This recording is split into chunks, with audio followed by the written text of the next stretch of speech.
Relax. Hey y'all, what's up? It's Kristen. And it's Myra. And I'm Drewski. And this is another episode of the Just Confused podcast. Yes. All right. So I'm really excited, one, because it feels like it's been like 11 months since we've done a podcast episode. Not that I'm counting or anything. No, not that. No, it's just like a guesstimation, 11 months. I don't know. I feel like it's been since June 26th of last year. I don't know. Just exactly. It comes to me. But it really has been a while. And I feel like a lot of people have been asking on my YouTube channel, like you should start a podcast or what happened to the podcast if you're an OG. And I think Myra and I owe you an explanation. So Myra. I'm gonna explain. Yeah, I'm gonna slide that over to you. Wow. I feel like it was a lot of fun in the beginning, working with your best friend, doing a podcast and having a guest like Drew. But at the end, it felt like more of a job and it got stressful and it was a lot to balance with school and work and transitioning. So I feel like at the end, we were having a lot of fun like we thought we would. But now we're trying to change things up. We got some new plans coming up. We're not trying to commit to a hard schedule like we used to. And we're going to see how this goes this time. But yeah, so we'll kind of just see how it goes. I think a lot of the issues why we stopped, like Myra said, was it started to feel like a job. And then the fact that we actually had real jobs on top of it was just not a good time. Myra was in school at the time.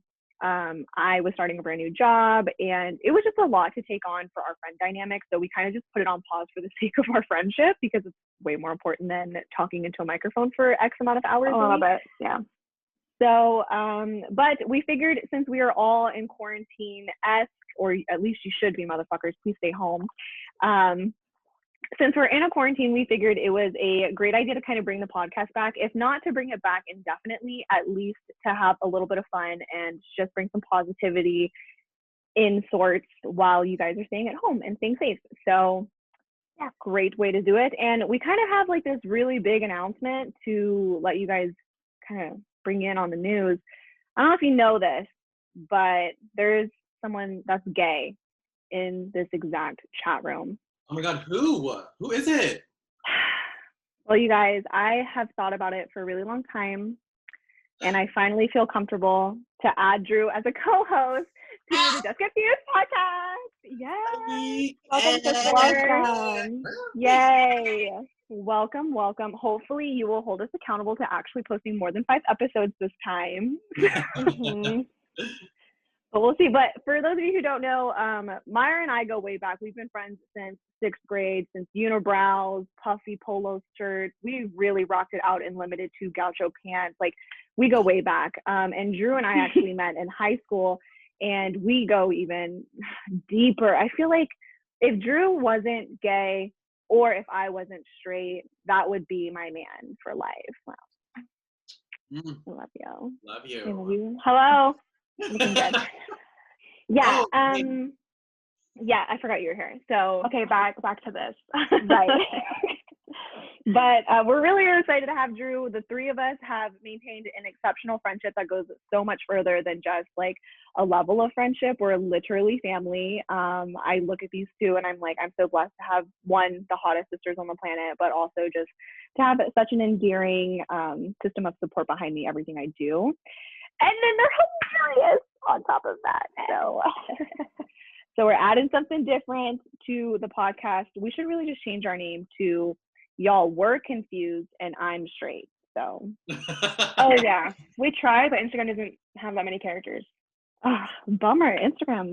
Oh my God. No. But yeah, so really exciting things. And I think with today's episode, it was only right that one, you get to know Drew a little bit and get to know who we are in this new year, because it has been like 11 months since our last podcast. So this episode is called New Chapters, and you guys are going to get a little bit of a sneak peek into who we are now and what chapter that we're currently starting on in our life. And I think it's going to be really insightful. So I would really like to know, Drew, what is your new chapter called, and what are the pieces that kind of make up your story? Of course. My chapter is actually called 23 Empowerment. 23 because I'm 23 years old, and empowerment because there's a lot of changes that are going on in my life, and I just want to use a lot of these changes to make myself stronger and learn from this. So one of the very first ones is working. I work in a really crazy big box retail location that makes $45 million a year. And I never really had a work-life balance. And my balance was my girls, these two amazing, beautiful, strong, feminist, amazing women here. They were my balance. And so eventually throughout time with their support, I was like, you know what? No, I need to kind of shy away from where I'm working, get a new job, which is what I'm in the transition of doing, and allow myself to be more vulnerable with them and more vulnerable with a partner. So I am starting a new journey with my new job, new journey with a new partner, and also something that's really exciting too is a new journey and a relationship with my dad, something that I've been craving for a while, and moving in with him and just exploring that. So I'm empowering myself by being vulnerable, getting in a new journey, and seeing what comes out of it. What about you, Myra? How's your 11 months been? How's your hiatus been? It's been too long. But okay, before I get into me, I wanted to ask you, how different do you think it'll be moving back in with your dad from the last time you lived with him, which was like when you were a teenager? Yeah. Oh my gosh. Like now you're a full ass adult who like literally buys plants for fun. Like now what? Honestly, like what is your dad gonna do whenever you come out for dinner with your friends and you have your body harness on? Like what is that gonna look like?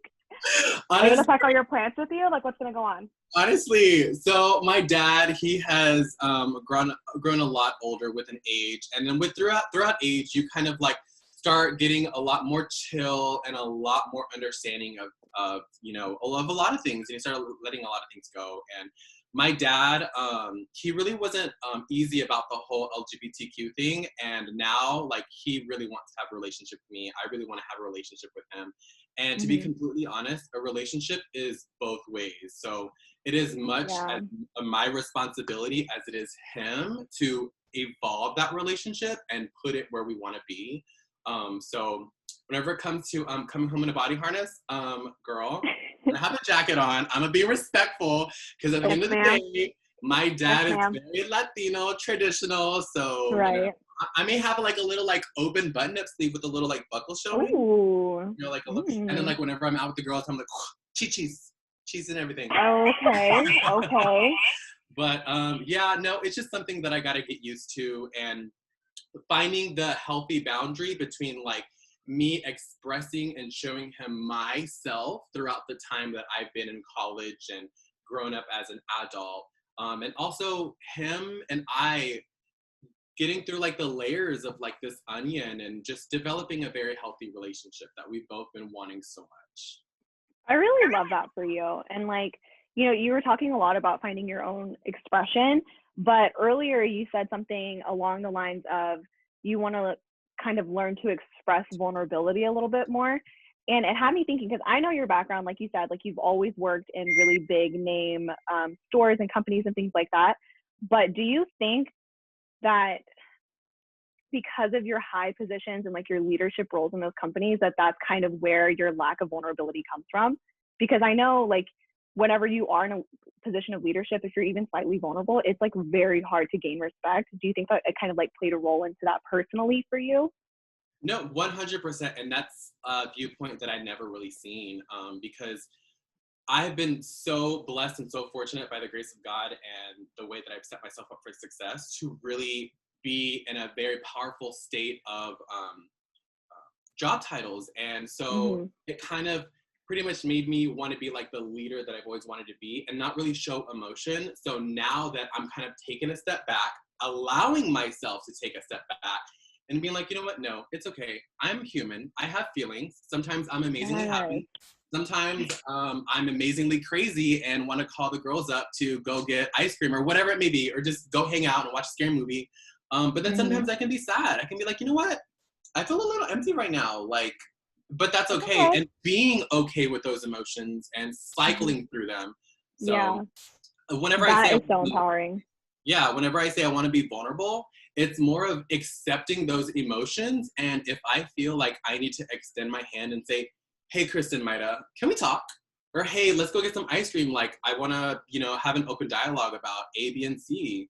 And I want your feedback because there are a lot of times where I genuinely have a concern or like have an open mind about a topic that I'm going through, whether if it's personal or business, and I do reach out to them because I know that Kristen is more, I forgot the word, but you're more bitchy. No, she's very realistic and looks at like the fact, like she can take herself out of the situation. And Myra, she's very emotional. So like both of them are both my like devil and my angel, and that's a really bad scenario. But like you're both the me that kind of like to think things through, and then also as their unbiased opinions and sometimes biased opinions can just help me reformulate what I'm thinking. So yeah. I think a word that can best describe Kristen, our friendship, is analytical. Like she's very logical and analytical. Yes. And she knows like how to prevent things and how to fix things. And I'm just like, well, if it makes you happy, like go for it. Honestly, Myra's like, what does your heart say? Right. Like I'm like, I mean, your heart could say go to Six Flags, but what the fuck does your wallet say? Does your wallet say Six Flags all day pass or no? Or does it say like we're different?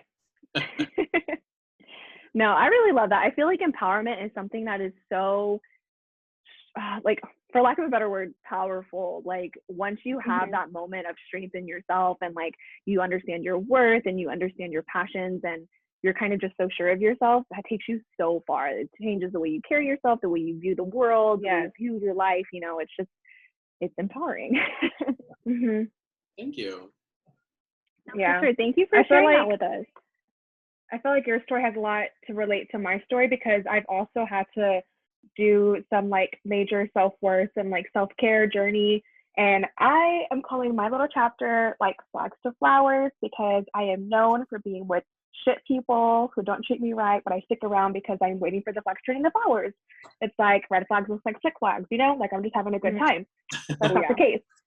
So I've got out of a bad relationship that didn't treat me right, and I learned a lot from it. And it took me to therapy. It took me back home to my mom. Like I'm saving money. And with that terrible experience that I've had, I've learned a lot from it. And I found more self-love within myself and that I don't really need anybody, but it is nice to have somebody. So I did find a new relationship, but I didn't lose myself in that relationship. And I think that was the hardest part for my last experience, that I lost myself in a lot. But it's nice to see myself be able to say yes and no to things that I know matter to me more than anybody else. But it's also nice to be open-minded and like open to different ideas where I'm so passionate in, but I'm, I guess, not super like shutting someone else down because I don't agree with them, more so like listening to them and learning from them. So it's more level of self-respect for myself and for my partner that we're going through this together. And it is a fun and fresh new relationship, but I'm excited to see where it goes because I feel like I'm way more mature than I used to be. Yeah. And I think what's really interesting for me is like, I mean, like I said earlier, I've known you for so long. I've seen you go through all sorts of different types of relationships. Obviously, some were better than others, but I have never seen you act the way you're acting in this relationship ever in my life. Like, I think you kind of touched on it earlier, but before in your other relationships, you would kind of melt away parts of yourself, not the entirety of who you are, but just like parts of yourself in order to fit their mold of what they were looking for, to like completely fill their mold. But this is the first time I've ever seen you really just take control of what you want in a relationship and stop meeting the needs of what they need and focus on what you need in order for it to work for you. And it's so amazing to see because now every person that you're dating with this mindset gets to see the Myra that Drew and I get to see and that Drew and I get to interact with every day. And so, I mean, it's so nice to see. I love it for you. Really. Yeah. It's a giant change coming from like being with someone who is like, yeah, you know what? I don't want anything serious either, you know, just because they don't want anything serious. Whereas now, like, if my boyfriend Zach said something that I didn't agree with, I'm like, you know what? No, I don't agree with that. Like, maybe this shouldn't work out. Like, it's something that takes me a step back, but it's better for me in the long run if it comes down to that. But, you know, it's just all a matter of communication and seeing, like, at the end of the day, what do we want for each other and what do we want, like, on ourselves individually. Yeah. How does your communication work? Because, I mean, I know you like the back of my hand, and you are one of the most opinionated people I've ever met in my entire life. And that really says something because I have a loud mouth. But, real, but because you're so opinionated, do you think like it's really hard to convey like, or to find a middle ground to like meet that compromise in your relationships? Or, oh my God, how does that go for you? 1,000%, yes. If you were to call Zach right now, he'd be like, this bitch is so stubborn. Like, I don't back up from my ground. Like just the other day, I was telling him something that we got upset about, and I was like, you know what? Let me relax. Like I just get really hot-headed when I am passionate about stuff. I'm passionate about every little thing that, you know, I know more than 3 words about. So I talk about something and I'm like, no, like this is it. And he's like, it doesn't have to be like that. And I'm like, what? You're like, so, what do you mean? I listen to myself again. I read the text and I'm like, you know what? I did sound kind of dumb. Like, let me apologize. Like, I trust you. You trust me. Like, this is fine. Like, I just need to realize, like, Myra, relax. You're going to be okay. Oh my gosh, that's crazy. Myra's not right all the time? What? Is this a whole new world? Because I've never lived in that world. Honestly. Calm down. Honestly. Well, I have a question. So, just like you moved back in with your parent, I'm trying to move back in with my parent. What was the hardest obstacle that you had to go through moving in with your mom? With mom, whenever I was moved away from her, I didn't talk to her as much. So I feel like our relationship was kind of dwindling. It was like a roller coaster. So moving back in finally cemented that like I really do need my mom in my life. And I didn't have a good relationship with her in the beginning. So I feel like we spent a lot of time like growing with each other and trusting each other again. And I think that was like the best thing to come from it. If not the worst, it was just, I don't know, have to move her car in the morning before I go to work. Like that's the worst thing. First world problems. Bro, right, I love it. It's literally crazy that you say that your relationship with your mom got better when you moved back in, but I just moved out and I feel like my relationship with my mom and my parents in general is like 10 times better. It's astronomically better. Like I call them every day. I want to FaceTime them. I go over all the time. I mean, not all the time. We're in quarantine. Not all the time. Don't come for me. But sometimes my mom buys a watermelon and she can't finish it. What am I going to say? Throw it away? No, I got to go over there. Come on. But yeah, and so like I said, I'm starting to move out. Like I did move out. What the fuck? And I'm starting this whole new section of my life, like living on my own. I never even moved out, not even for college. So I moved in with my boyfriend of over 4 years. So someone has suffered the entirety of high school and the time that we've been together. So really happy for them that they survived and for us. But yeah, so my chapter, I'm calling it him, but still feminist because, you know, this whole new chapter of my life, I feel like is going to prioritize my relationship, which I don't feel like I've ever really done before. So it's going to open up this whole new section of my life where I'm putting somebody else first because my whole life, I've always put myself first. I'm the most selfish bitch in the world. Anybody that went to high school with me can attest to that and probably will say that with their last dying breath to the grave. But, you know, I've always built my life up for me, never for anybody else in mind, just what I needed, what I was going to go, and what, you know, like I expected my life to be. But I love Paco with all my heart. He is literally my partner for life. He is the most amazing boyfriend to me. He's a fantastic dog dad. And, you know, I know that if there's any form of future to build for me, it's with him. So I just want to make sure that I'm prioritizing our relationship now because it's such a different dynamic. And I don't know, like, I'm really excited about it, but at the same time, I'm terrified because Paco is completely different from me. And before, when we were dating, it's like 80% of our relationship was through the phone, texting, calling, FaceTiming, setting up dates, you know, like, oh, you're upset today. Like, let me call you and fix it over the phone. But now my relationship is in my face all the time, every single day, every single hour. And I don't know, it's like I'm focusing on making sure that I build a solid foundation for us. So that way, whenever we add things to the mix, like a house or a family later down the line, like we're still strong as we were before this, you know? So my chapter is about him and us, but just because it's titled him don't mean I'm a feminist. I still look out for number one. Hello. Hello. I absolutely love that. I am just so proud of you for just making all this amazing progress. And I feel like I am seeing like this little seed that has sprouted so much and you've gained so many amazing petals and you're continuing to sprout and just give off more blossoms. So that's amazing. And I love it. I love it so much. I have a funky, quirky question. So okay. So you've been dating Paco for over 4 years and you just moved in with him. What is something that you learned about him that you didn't know before now that you see him every single day? Okay, I'm gonna start this answer off with just know that I love him. Okay, no matter no matter how this comes off, I swear to God I love him. Okay, but this motherfucker, I don't know what the fuck he did whenever he lived with his mom. Like I feel like I'm dating a mama's boy, and I had no idea because he doesn't know how to open. Stop. I had no clue, y'all. So half the things that are so simple, like in your head, you're like, yeah, everybody knows how to do that. I'm here to tell you that not everybody knows how to do that. Okay. Okay, what does he not know how to do? Things. He doesn't know how to open up a can without an automatic can opener. Okay. He loves tuna, and he was like, Chris, I'm gonna make a tuna sandwich. I was like, okay, cool. So he goes to get the tuna can out, and then he's like opening it up, and I just hear like banging in the kitchen. And am I gonna help? No, I'm not. I'm on the couch. I'm having a good time. I'm watching Shark Tank. So he's banging around in the kitchen, and he's like, I don't know how to use this thing, Kristen. And I'm like, you clamp it and then you turn it. And he goes, okay. So bang, bang, bang, still nothing. I'm like, you know what? I'm not gonna look. About 2 minutes later, I look over. Can is still not open. This man has a pair of scissors in his hand, and he is trying to cut the can open with scissors. And he's like, it's still not working. And I'm like, I wonder why. So I had to get my ass up and show my 23-year-old boyfriend how to open a can of tuna.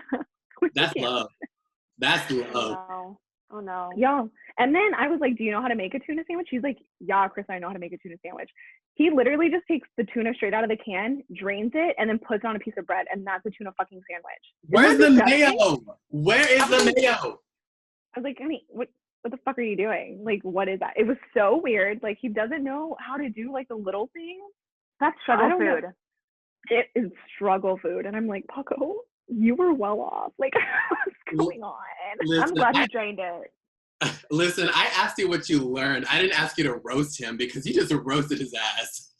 Did you? I'm sorry. I just had to get that out. I'm sorry. What did I learn? She learned that about him. She taught his man how to open up a can. I learned that my man was a mama's boy, and I had no idea. I love that. That's what I learned, you know? So, I mean, he's great. He really is. He's the best. Once I figure out how to teach him to turn off the lights when he leaves the room, chef's kiss, he's going to be hubby material for sure. Okay. So with that extended light bill, that is a major concern right now. I want to ask, like, what 2 pros and 2 cons that you've had with him, and like how you feel like that's bettered your relationship. Okay, so light bill 1 is con.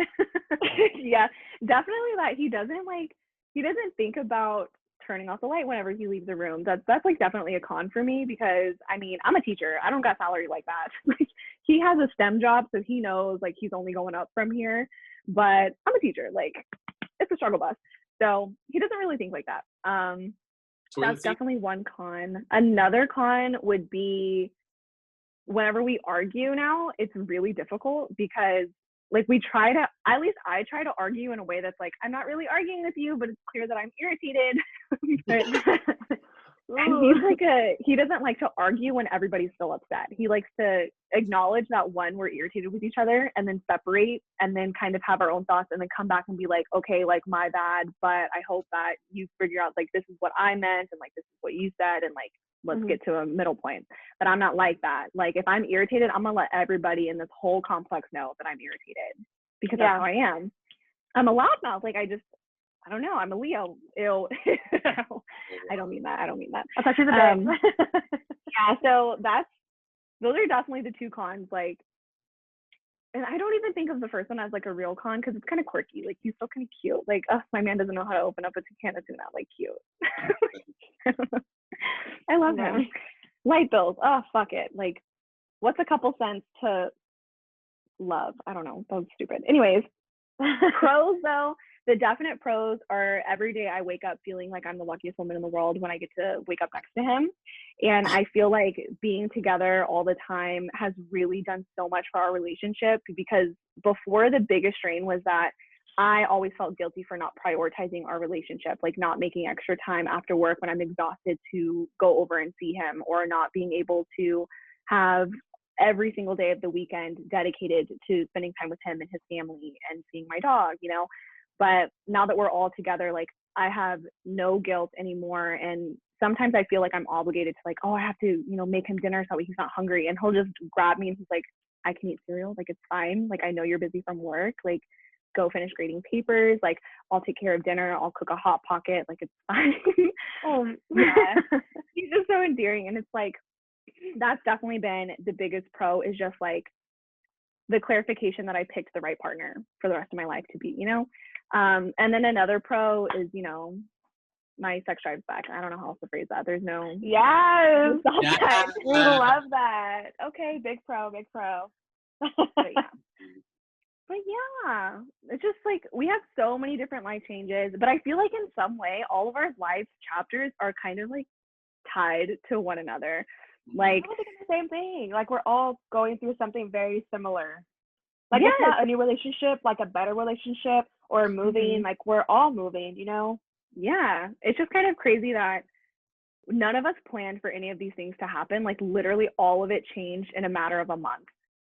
Like, I didn't think I was gonna move out this year. I thought, like, oh, I might start looking at apartments in August, but like, I found an apartment that I love, and I was like, okay, we're moving in next month. Right. And I did not want a relationship either. Like, I literally got okay, I got on Tinder, you know, just to like talk and meet new people. And I also got on I got on Tinder, I got on Bumble, I got on Hinge, I got on Her. I got on wanted a lot of friends. Like, she really wanted a little girlfriend or something. Like, maybe I could get a little girl boo thing. But then, you know, this handsome, tall black man back popped up on my screen. I was like, interesting. And now look, back now I'm stuck. Now we're here. Dude, that's just crazy. But that just shows that, you know, great minds, we're always on the same page. And this, honestly, in my opinion, just solidifies the fact that we're literally soul sisters. Our lives you can't run away from it. Literally can't. But I love that. So thank y'all for sharing your chapters. Thank you for being inquisitive on my chapter. I appreciate it. I did want to introduce a new segment to the podcast. It's something that the three of us thought was a really great idea. It came from our lovely, lovely friend, Delilah at Sticky Essentials. Check her out if you are a planner person. And she gave us the idea to create a advice segment where each of us are going to get a question, and then we're just going to give our best advice on the spot. So I put it up on Instagram. You guys can follow us on Instagram at Just Confused Podcast if you guys want to be a part of this show in that way. So I'm going to pull up the question. Okay, I also posted an ugly selfie of myself to do this for. But so these are y'all's amazing questions. So thank you so much if you sent one, and I appreciate you to the fullest. Let me just, okay. Okay, I like this one. So Myra, I think you have a good answer for this, because, you know, you have such a kind heart. Myra, how do you let go and resist the urge to always fight for vengeance?